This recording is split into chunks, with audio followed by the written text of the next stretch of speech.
steps backwards. There's this detour and that detour. But in the end, there is only one requirement, universally in the world, there is only one requirement to achieve recovery. What do you think that is? Be alive.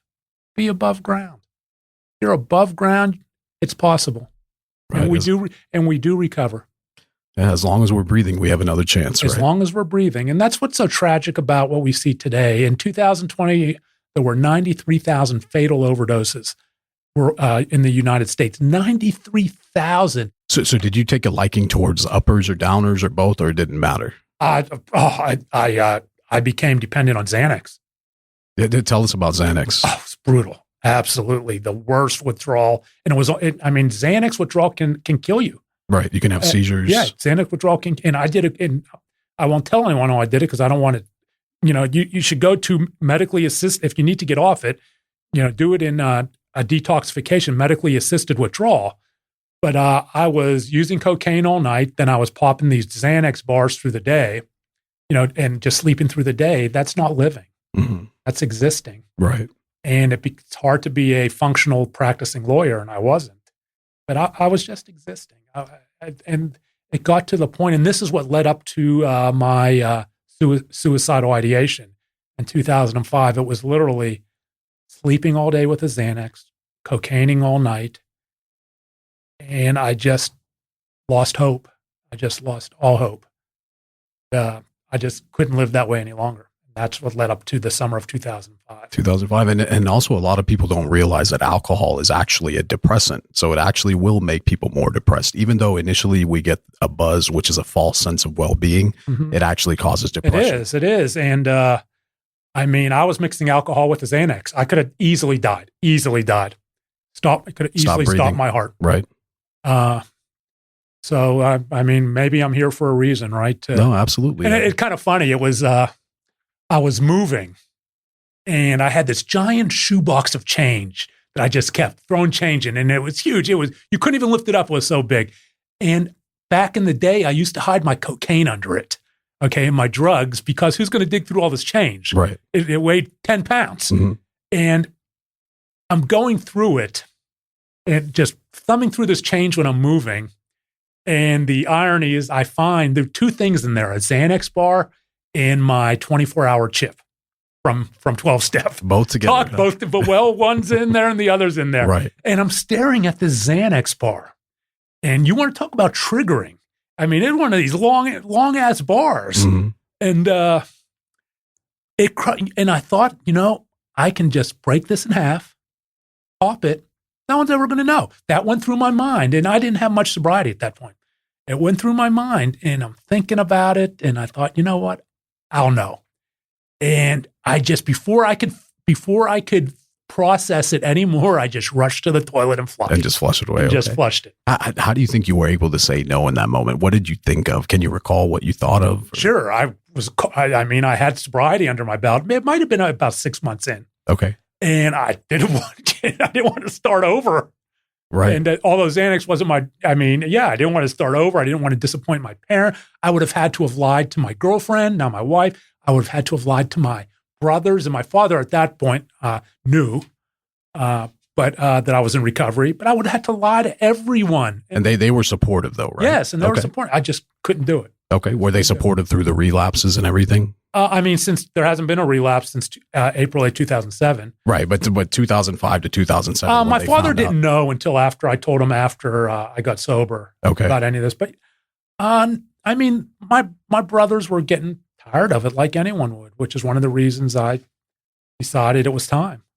So I was showing up. I was literally, this was before, this was at the old Reunion Arena before the Mavs began playing in the American Airlines Center. I was sitting right next to Mark, and I was showing up. And this was also too, this behavior went on at the American Airlines Center as well, because I was still not in recovery. I was sitting down on the floor with Mark, and I was showing up high on cocaine and drunk and slobbering over all these people on the floor. And he finally said, Brian, I can't tell you what to do with your life, but you're not sitting here. And when was that? This was in the early 2000s. Okay, so he kind of had an idea what was going on, but I mean, what are they going to do? Right. You can't. They as much as you love someone, you can't make them do what they're not ready to do. Sure. I mean, I work with lawyers and law students, and I've seen one lawyer I'm working with in Pittsburgh, just terrible alcohol use disorder, quote unquote alcoholic. I've visited him in Pittsburgh, and he fell off a ladder the other day. Brilliant lawyer, sober, and you don't want people to hit quote unquote rock bottom, right? But now he's in the hospital and badly injured, and maybe is this going to be what it takes? I don't know. Right. But I wasn't ready. Going to jail was my ladder, right? I got arrested for DWI. I went right back out. Yeah, I think you said you were able to beat that case. I did beat that. The state trooper retired. I was pulled over by a state trooper on the tollway, and my lawyer, great guy, Rich Warfield, and he was my defense lawyer. And I remember we show up the day of trial. It was a bench trial. So pled not guilty is my right? It's the state's case to prove, not my case, not mine. So the burden of proof is on them. So Rich comes running out with a document. It's a dismissal. The state trooper had, I guess, retired and moved out to wherever, Texas, and he wasn't coming back to testify against Brian Cuban. And without him, they couldn't prove up the breathalyzer. Okay. So and because I had blown like an idiot, I'm a lawyer. I'm not drunk. I'm going to blow and show you I'm not drunk, right? And I blew a 1-1. Uh-huh. And back then it was 1-0, not .08. Okay. And so, because this was 90, 91. And so they had to dismiss the charges. And this is in Sterrett, right? There's where the criminal courts are. Mm-hmm. And so I said, thank you, Rich. He says, don't thank me, thank them. And there are all these lawyers in what's called the DA workroom by the courthouse. And they're sitting in there. And I opened the door and I said, thank you. And they looked at me like they wanted to throw me off the building. And Rich pulls me back and said, I was kidding. Get out of here before they refile. Oh, I see. Oh my goodness. But even though you escaped that DWI, the addiction was still very strong. Oh yeah. Yeah. So that didn't phase you at all? No, I mean, it phased me for about a week. I mean, I got home and I called my father crying, and he didn't understand. I mean, he knew what DWI was, but he said, okay, to learn something from it. I went to work. I was of counsel at this law firm. And I thought I was going to get fired, and he said, get a good lawyer. I told my younger brother, he said, get a good lawyer. So, I mean, I got a good lawyer. Right. And then I was right. One of those things where I'm never going to drink again, right? Never going to use cocaine again. That lasted about a week. Yeah. For a direct quote from your book, you said, I was able to beat the DWI, but cocaine and alcohol had taken over my life and was robbing me of my ambition, my ability to focus, and the stability of all of my relationships, both professional and personal. Sure. So tell me about that. So in regards to profession, you weren't really worried about the addiction with your profession. It was mostly... I didn't have a context for worry. I was using cocaine and I was drinking, and I was molding my way around my profession so I could continue using cocaine and drinking. I remember I had just popped a Xanax after being out all night partying. I was out all night on a Sunday night. There was this place down in the West Village, I forget, West End and West Village, where you went downstairs in this club, and it was Sunday night was a big night there. So I was out Sunday night, I walked in about 5 a.m. Now it's Monday morning. And I pop a Xanax. I'm like, oh. And then about 9 o'clock, I get a call from the court. Somebody had sued my client, and they wanted what's called ex parte, and trying to get a temporary restraining order. Ex parte. And the judge said, well, no, have you talked to the lawyer? We're going to get the lawyer down here.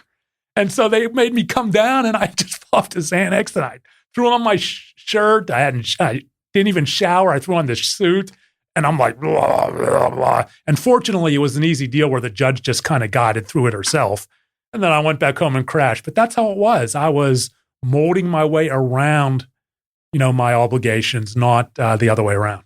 Do you think if anybody would have confronted you during that time, or not necessarily confront, but just discussed with you, like what's going on in your life, that you would have been able to be more open during those times? There's revisionist recovery. But if someone would have confronted me, there's an opportunity for change, right? Sure. Would I have changed? I have no idea. We don't know. We don't know, right? But yeah, if someone says something, that's an opportunity for change. Okay.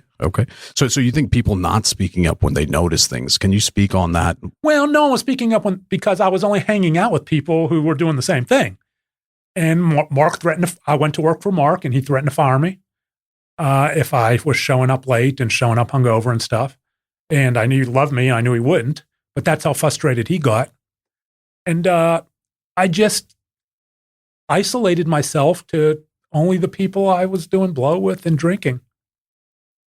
And I wasn't seeing my dad. I wasn't seeing my nieces and nephews. And it was not when you look back on it, and like I said, I wasn't living. Right. I was existing moment to moment. And being in this field, I notice when people isolate themselves, right, that there's something wrong. Would you agree with that? Oh, absolutely. Right. Absolutely, yes. So if they're not picking up their phone calls or responding to text messages. This is how we know when these are the things we look for when a lawyer is struggling, right? They don't show up at hearings. They're all of a sudden their text message, their phone is full. I had a buddy named Gary who was the last guy I tried a case with, brilliant lawyer. It was a bench trial, and when he was sober, one of the most brilliant lawyers I've ever seen.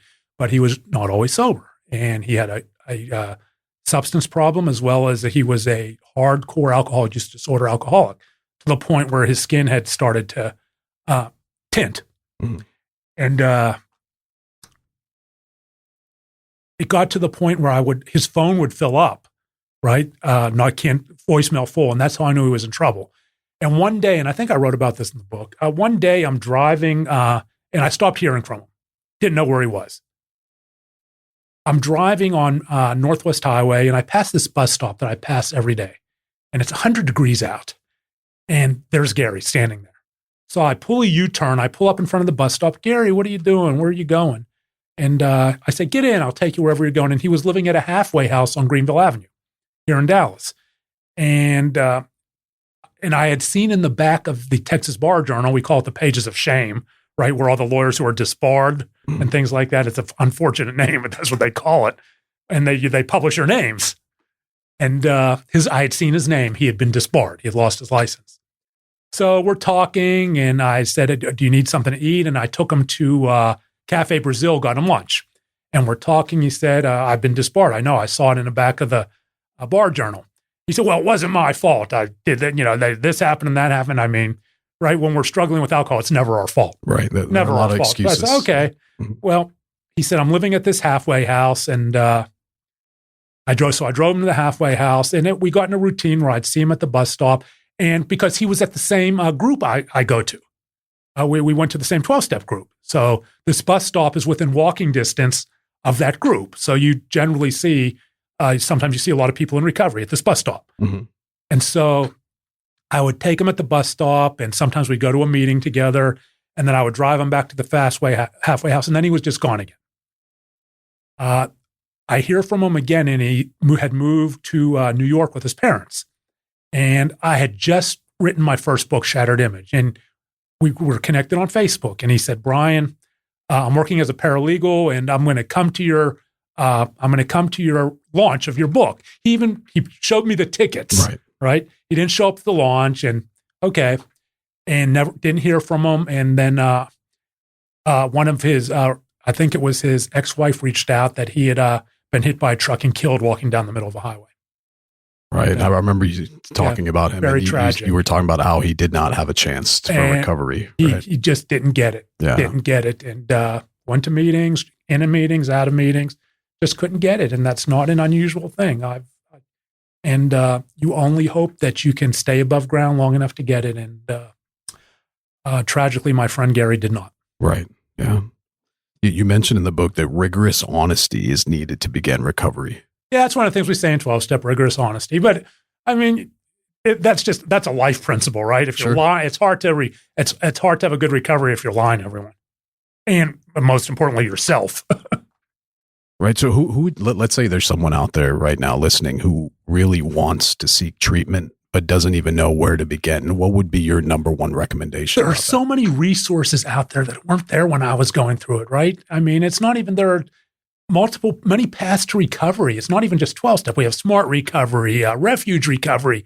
If you're addicted to, if you have an opioid issue, you can get on Suboxone, methadone. Now all the 12-steppers are going, ugh. Sorry, harm reduction is valid. Sure. Meet people where they are. Right. Don't tell them what their recovery should look like.